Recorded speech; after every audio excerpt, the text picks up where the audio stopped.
Hari ini kita akan belajar dengan tema keilahian daripada Yesus Kristus.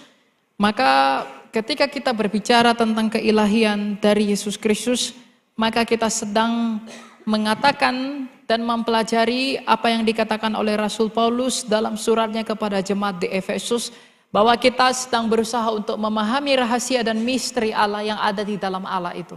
Berbicara tentang keilahian Yesus, mengapa kita bisa mengatakan bahwa Yesus itu adalah yang ilahi? Apa yang membantu kita untuk dapat memahami bahwa Yesus itu adalah yang ilahi? Dan apa yang membuat kita percaya bahwa Yesus itu adalah memang benar-benar yang ilahi? Untuk bisa memahami keilahian Yesus Kristus, maka kita harus bisa mengerti tentang kebagaimanaan Allah. Di dalam kekristenan kita tidak sesimpel bisa mengerti Allah yang esa itu sebagaimana kita mengerti Allah-Allah yang lain. Allah yang lain mengajarkan Allah mereka juga satu, tapi mereka tidak dapat memberikan pengetahuan dan mereka tidak dapat menjelaskan bagaimana Allah mereka yang satu. Tetapi melalui Alkitab sekarang kita akan belajar mengenai bahwa satu hal yang menjadi dasar iman Kristen, bahwa di dalam seluruh pengakuan dan di dalam seluruh kredo, baik di zamannya Musa, di zamannya Kristus, dari pihak Kristus, dari pihak Paulus sang rasul yang mewakili seluruh para rasul, dan dari pihak murid para rasul yaitu para bapak gereja, sepakat bahwa Allah itu satu. Nabi Musa mengatakan bahwa Allah itu esa. Dalam Ulangan 6, Elohim itu echad. Kemudian Kristus Yesus dalam Yohanes juga mengatakan bahwa Allah itu esa. Paulus dalam suratnya yang pertama kepada jemaat di Korintus juga mengatakan Allah itu sah. Bahkan setelah eranya para rasul, ketika Kristus Tuhan kita yang mulia telah bangkit dan naik ke surga, duduk di sebelah kanan Bapanya, dan para rasul telah mengalami kemartirannya, maka murid-muridnya para rasul yaitu para bapak-bapak gereja dalam konsili iman di Nikea Konstantinopel merumuskan kredo tahun 325 bahwa Allah itu juga esa. Jadi Musa mengatakan Allah itu esa, Yesus Kristus mengatakan Allah itu esa, Paulus mengatakan Allah itu esa, dan setelah eranya para rasul, sebelum kitab suci dikanonkan di Kartago, itu juga mengatakan Allah itu esa. Artinya tidak pernah ada perdebatan mengenai keesaan Allah dalam kekristenan. Kalau Allah itu esa, Allah itu satu, lalu bagaimana dengan Tritunggal? Tanpa mengerti Tritunggal, kita tidak akan mengerti keilahian Kristus. Karena di dalam Tritunggal lah kita bisa mengenal siapa Yesus Kristus. Melalui Tritunggal kita bisa mengenal siapa Yesus Kristus. Karena Yesus Kristus dikatakan adalah sebagai firman Allah yang datang ke dunia menjadi manusia. Kalau Allah itu esa, lalu bagaimana dengan Tritunggal? Memang dalam pemaparan Tritunggal ada perbedaan antara gereja barat dan juga gereja timur. Gereja barat kental dengan filsafat dan skolastika yang kemudian dipimpin oleh Thomas Aquinas dan juga Agustinus yang dipedomani oleh gereja barat. Tapi bagaimana gereja timur memahami ketritunggalan itu berpacu kepada konsili pertama di Nikea Konstantinopel. Meskipun ada perbedaan cara penjabaran, tetapi esensinya tetap sama. Oleh karena itu apa itu Tritunggal? Kita melihat bagaimana Paulus mengatakan tentang Allah, 1 Korintus 8 ayat 6. Bagi kita hanya ada satu Allah, yaitu Bapa, yang dari Dia berasal segala sesuatu dan yang untuk Dia kita hidup. Dan satu Tuhan saja, yaitu Yesus Kristus, yang karena Dia segala sesuatu telah dijadikan dan yang karena Dia kita hidup. Allah itu esa sejak semula. Allah yang esa itu disebut sebagai Sang Bapa. Mengapa Dia disebut Bapa? Allah yang esa itu adalah Bapa. Mengapa Dia Bapa? Kenapa Dia disebut Bapa? Bukan karena Dia laki-laki atau perempuan. Dia disebut Bapa karena Dia adalah sumber segala sesuatu yang mengandung yang daripada dirinya segala sesuatu berasal. Di dalam Dialah segala sesuatu itu ditunjukkan. Itulah pribadi Sang Bapa. Sang Bapa itu adalah Allah yang esa itu. Nah, di dalam diri Sang Bapa, Allah yang esa ini, di dalam diri Sang Bapa yang adalah Allah ini, Dia memiliki firman. Yang oleh firman itu Dia menciptakan segala sesuatu. Makanya dikatakan berfirmanlah Allah, jadilah terang. Berfirman itu kata kerja, kata bendanya adalah firman. Bersepeda itu kata kerja, kata bendanya adalah sepeda. Berarti kalau berfirmanlah Allah jadilah terang, berarti Allah yang adalah Bapa menjadikan terang menggunakan firman-Nya. Maka Sang Bapa yang adalah Allah itu, di dalam dirinya dia memiliki firman. Firman dalam bahasa Yunani disebut dengan logos. Atau dalam bahasa Ibrani kadang-kala disebut dengan hadafar. Yang kemudian firman ini adalah kecerdasan, ilmu, atau pikiran dari Sang Bapa itu. Makanya dari logos lahirlah kata teologi. Teologi itu dari dua kata Yunani, theos dan logos. Theos itu Allah atau Tuhan, logos itu ilmu. Berarti teologi ilmu tentang Tuhan. Biologi ilmu tentang bio. Eskatologi ilmu tentang eskatologi. Kemudian apa lagi? Banyak. Jadi yang ada logi itu dari kata Yunani logos. Maka Sang Bapa di dalam dirinya, Sang Bapa yang adalah Allah itu, di dalam dirinya dia memiliki ilmu, dia memiliki pikiran, yang oleh pikirannya ini dia menciptakan segala sesuatu. Nah, selain memiliki pikiran yang disebut firman ini, dia memiliki roh, yang oleh rohnya itu dia menghidupkan segala sesuatu. Dalam Ayub 33 ayat 4, bagaimana kita melihat bahwa Allah itu menghidupkan segala sesuatu melalui rohnya. Ya, Ayub 33 ayat yang keempat. Roh Allah telah menjadikan aku dan nafas yang maha kuasa membuat aku hidup. Roh Allah dan nafas Allah itu sama, ini adalah paralelisme Ibrani. Jadi roh Allah telah menjadikan aku dan nafas Allah telah membuat aku hidup. Yang membuat manusia itu hidup karena dihidupkan oleh rohnya Allah. Ketika penciptaan di dalam kitab Kejadian dikatakan pada mulanya Allah menciptakan langit dan bumi. Bumi itu kosong, roh Allah melayang-layang di permukaan air. Roh Allah melayang-layang bukan seperti layang-layang. Tapi roh melayang-layang itu lebih kepada artian roh Allah itu siap memberi hidup kepada ciptaannya yang diciptakan dari dan oleh air itu. Maka roh Allah itu adalah sumber hidupnya Allah. Maka yang menghidupkan ciptaannya itu adalah rohnya Allah itu. Maka Sang Bapa yang adalah Allah ini, firman-Nya sendiri atau pikirannya dan rohnya sendiri. Bapa, firman-Nya dan rohnya, Bapa, firman dan Roh Kudus, itulah Tritunggal itu. Kalau Bapa adalah Allah, maka firman-Nya pastilah Allah dan rohnya pastilah Allah. Tapi tidak ada tiga Allah, hanya ada satu Allah. Kalau tubuh saya manusia, maka firman yang di dalam saya juga manusia, roh yang di dalam saya juga manusia. Tapi tidak ada tiga manusia di depan Anda, hanya ada satu manusia. Ada tiga realita di dalam diri saya, tetapi hanya ada satu hakikat, yaitu Allah. Saya punya tubuh, tubuh bukan firman, firman bukan roh. Tapi tubuh manusia, firman manusia, roh manusia, tubuh, firman dan roh. Ada tiga realita, tapi hanya ada satu manusia. Maka Bapa yang adalah Allah, firman-Nya sendiri dan rohnya sendiri. Bapa, firman dan Roh Kudus, itulah tiga realita dalam satu hakikat Allah itu. Cuma yang membedakan kita dengan Allah, kenapa disebut firman dan roh itu sebagai pribadi? Karena Allah Sang Bapa itu adalah hidup. Maka firman dan rohnya pun pasti hidup. Maka karena firman dan rohnya ini pun hidup, maka disebut sebagai pribadi. Itu yang membedakan Allah dengan kita. Firman dan roh saya tidak bisa hidup pada dirinya sendiri, itu nggak bisa.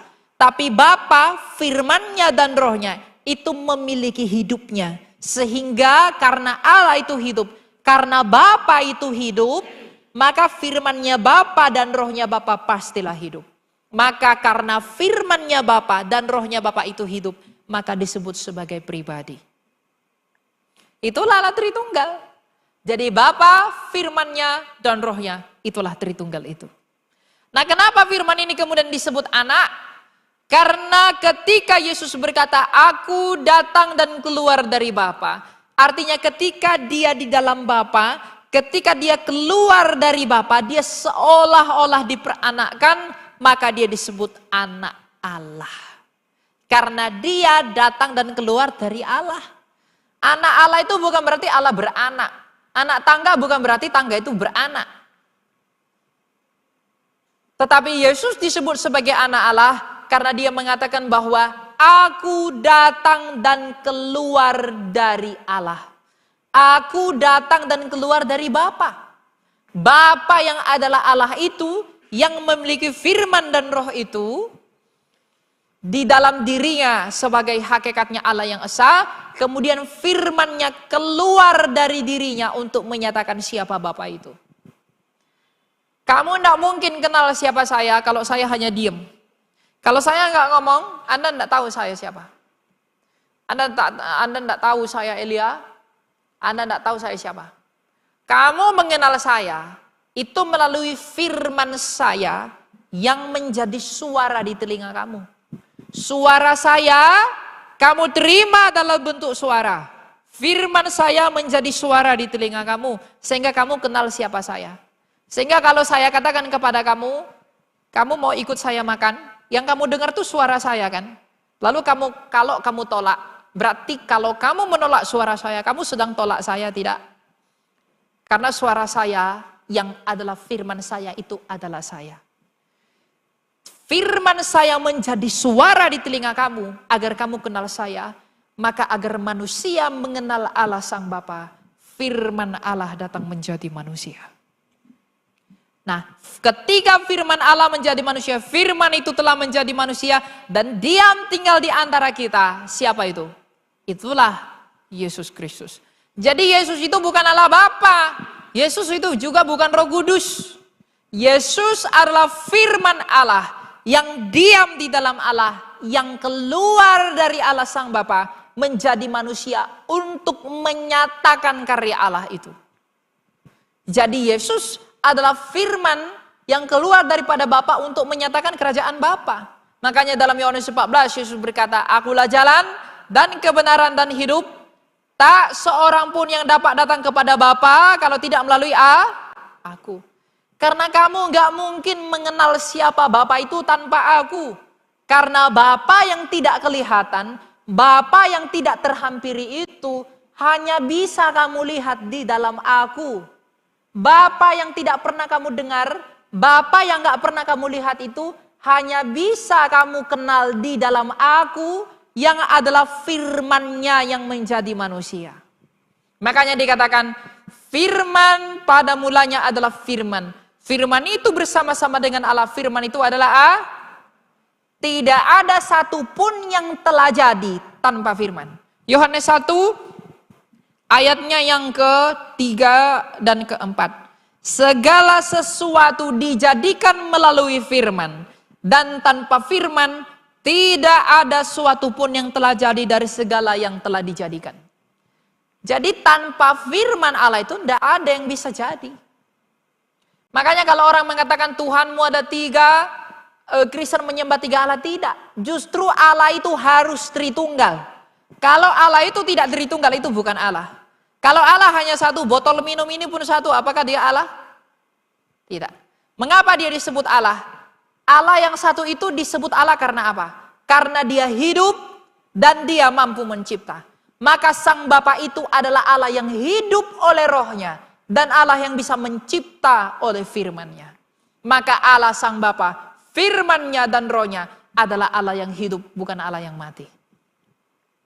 Makanya Allah itu nggak bisa nggak Tritunggal. Emang Anda pikir Tritunggal itu buatan-buatan manusia? Tidak. Itu inspirasi ilahi kepada kita agar kita bisa mengerti rahasia dan misterinya Tuhan itu. Kita tanpa mengerti Tritunggal, kita nggak akan ngerti ini.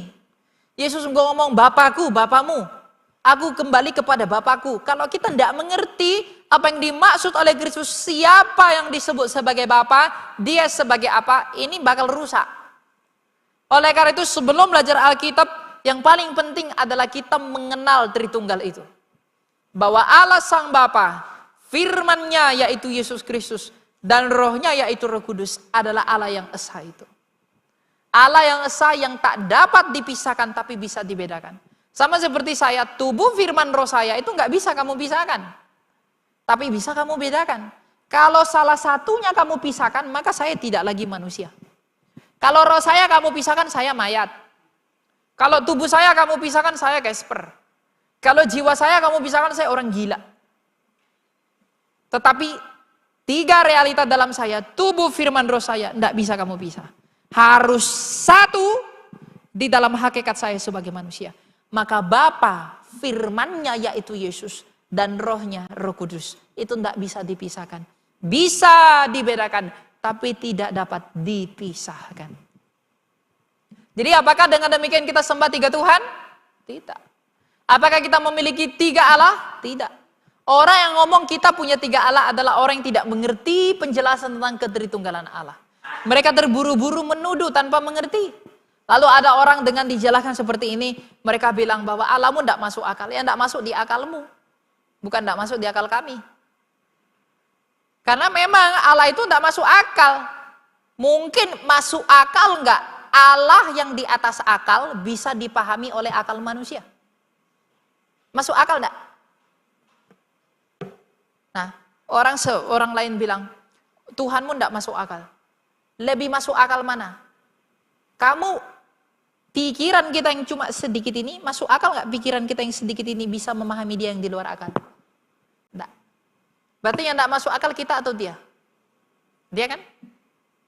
Tetapi karena Tritunggal ini berbicara tentang penyataan daripada Allah itu, maka kita bisa mengerti apa yang dilakukan di dalam karya Allah di sepanjang seluruh perjanjian. Baik dalam perjanjian lama maupun dalam perjanjian baru. Nah, sekarang kita bicara tentang Yesus. Siapakah Yesus itu? Yesus itu adalah firman-Nya Allah yang keluar dari Allah Bapa menjadi manusia. Yesus itu adalah nama inkarnasi. Ingat, Allah kita itu tidak punya nama. Makanya ketika Musa bertanya kepada dia, Mahshmo, siapakah namamu yang akan kuperkenalkan kepada bangsa Israel? Tuhan bilang apa? Ehye asher ehye, I am who I am. Dia nggak bilang aku si Ono, aku si Tono, aku si Rani. Dia nggak bilang, dia bilang akulah aku. Karena dalam budaya orang Yahudi, nama dari manusia itu mendeskripsikan pribadi orang itu. Nah, ketika Tuhan mengatakan I am who I am, akulah aku, dia sedang mengatakan tidak ada nama yang bisa menjelaskan aku itu siapa. Akulah aku, akulah apa adanya, akulah aku, I am who I am. Makanya ehye asher ehye kemudian disingkat oleh orang Yahudi, maka disebut dengan Yahweh, tetragrammaton itu. Jadi Allah kita tidak punya nama, tetapi ketika firman Allah menjadi manusia, yaitu Yesus, Yesus itu berasal dari 2 kata Ibrani, gabungan Yod, He, Vav, He, Yahweh, plus Yasha. Seperti kata Yesaya itu dari kata Yasha, artinya keselamatan. Jadi arti nama Yesus adalah Yahweh adalah keselamatan. Di dalam dialah Allah itu melakukan keselamatan. Makanya ketika firman Allah Sang Bapa menjadi manusia, maka lahirlah pribadi bernama Yesus yang disebut Kristus dari Nazaret. Maka di dalam Yesus inilah keselamatan yang daripada Allah itu dilakukan. Nah, ketika Yesus menjadi manusia, apakah dia Allah? Loh, udah jadi manusia, kenapa dia tetap Allah? Hah? Kita percaya bahwa Yesus itu memiliki 2 kodrat. Dia memiliki kodrat ilahi dan dia memiliki kodrat manusia. Ketika firman Allah jadi manusia, di dalam dirinya yang adalah firman Allah jadi manusia, di dalam satu pribadinya ada 2 kodrat yang tidak tercampur baur, tapi teratur di dalam. Kalau iman sebelah percaya firman Allah jadi buku, maka mereka sebut dengan kitab suci. Berarti ketika kitab suci itu saya bakar, yang terbakar tuh kertasnya atau firman Allah? Kertas. Firman Allah bisa terbakar enggak? Enggak. Maka ketika firman Allah jadi manusia, ketika dia mati, keilahian bisa mati enggak? Berarti yang mati adalah Berarti kalau mereka percaya firman Allah jadi buku, mengapa kita tidak bisa percaya firman Allah jadi manusia? Mau firman Allah jadi kedondong pun apa salahnya? Tapi tujuannya untuk apa? Jadi Yesus itu adalah firman Allah yang adalah Allah yang menjadi manusia. Di dalam dialah kita bisa melihat Allah. Di dalam dialah kita bisa mengenal Allah. Di dalam dialah kita bisa tahu siapa Allah itu. Karena dia adalah firman Allah yang tak kelihatan itu. Yang datang ke dunia untuk memperkenalkan siapa Allah itu. Sekarang saya mau tanya. Mengapa harus firman Allah yang jadi manusia? Mengapa bukan Bapa jadi manusia? Mengapa bukan Roh Kudus jadi manusia? Ada bisa jawab? Mengapa firman Allah yang jadi manusia? Mengapa bukan Bapa yang jadi manusia? Mengapa bukan Roh Kudus jadi manusia? Ayo. Karena apa? Karena pertama datang. Loh, Bapa juga pertama bisa datang. Ayo, ada yang bisa jawab? Firman itu kudus, Bapa juga kudus. Khusus. Dikirim, diutus. Ya, Roh Kudus juga diutus oleh Bapa. Tapi mengapa enggak Roh Kudus yang jadi manusia? Ya, tapi keluar dari Bapa. Betul, karena dia memang firman. Ada yang jawab? Ya. Betul. Mengapa firman Allah jadi manusia bukan Roh Kudus? Karena manusia itu diciptakan oleh firman Allah. Ingat, manusia diciptakan menurut gambar dan rupa Allah. Coba baca Kolose 1:15. Siapa gambar Allah? Nih ya. Siapa gambar Allah? Kolose 1 ayat 15.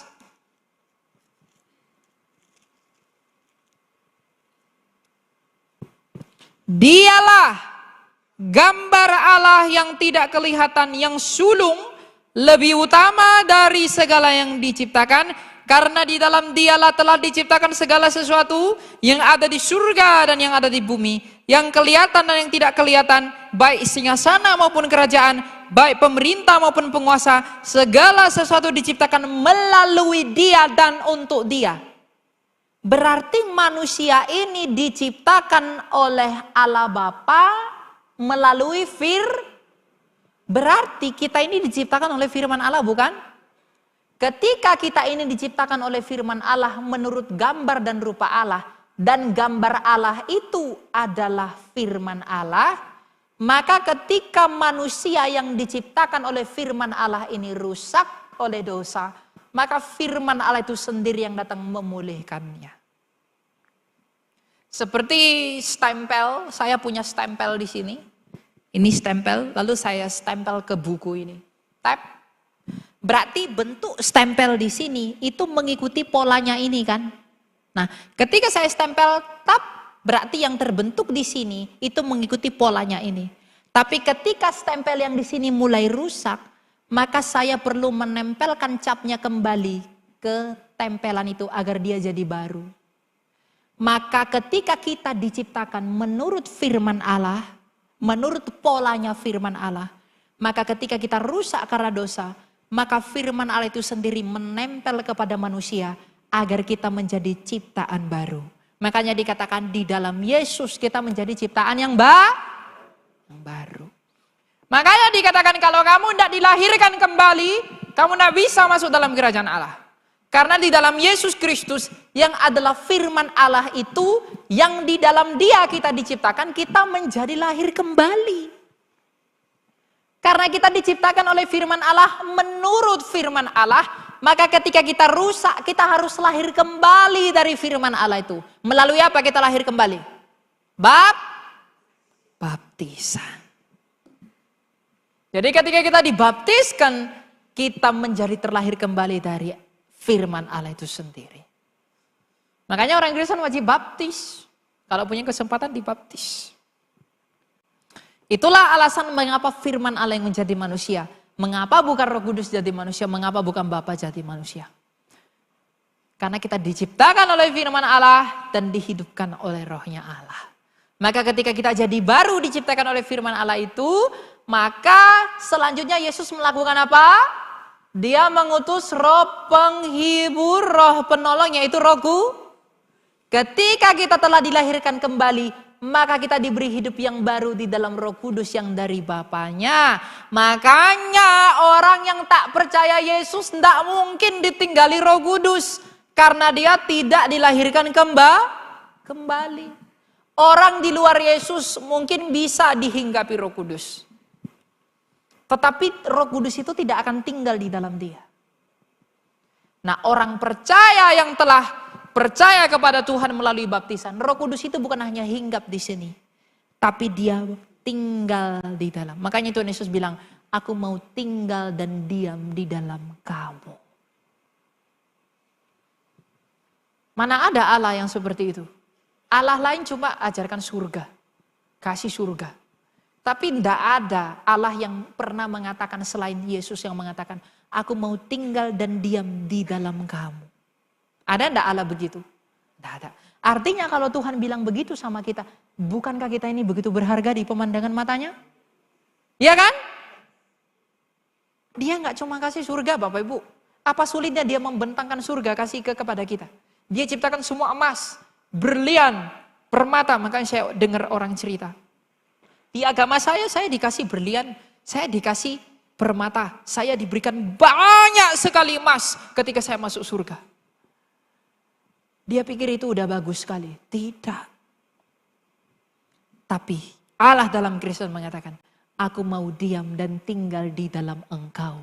Dan engkau di dalam aku. Tidak ada Allah yang begitu. Hanya Allah Kristen. Itulah karena dia begitu besar kasihnya akan manusia. Maka Allah yang esa, yaitu Sang Bapa, mengutus firman-Nya menjadi manusia, yaitu Yesus Kristus, yang oleh firman-Nya itu kita kembali kepada yang semula ketika kita belum rusak jatuh ke dalam dosa. Maka kalau Bapa adalah Allah, maka firman-Nya Bapa dan rohnya Bapa pastilah Allah. Ada orang pernah berdebat dengan Pak Esra Soru. Lalu mereka bilang, anak presiden atau bukan? Tidak. Anak gubernur atau bukan? Tidak. Anak wali kota atau tidak? Tidak. Lalu Pak Esra Soru, lalu mereka mengatakan, anak Allah, apakah Allah? Tidak. Teriak mereka. Karena ini direkod, jadi saya tidak bisa teriak. Lalu Pak Esra Soru gantian. Pak Esra Soru ngomong, anak bebek atau bukan? Anak ayam atau bukan? Mereka terdiam.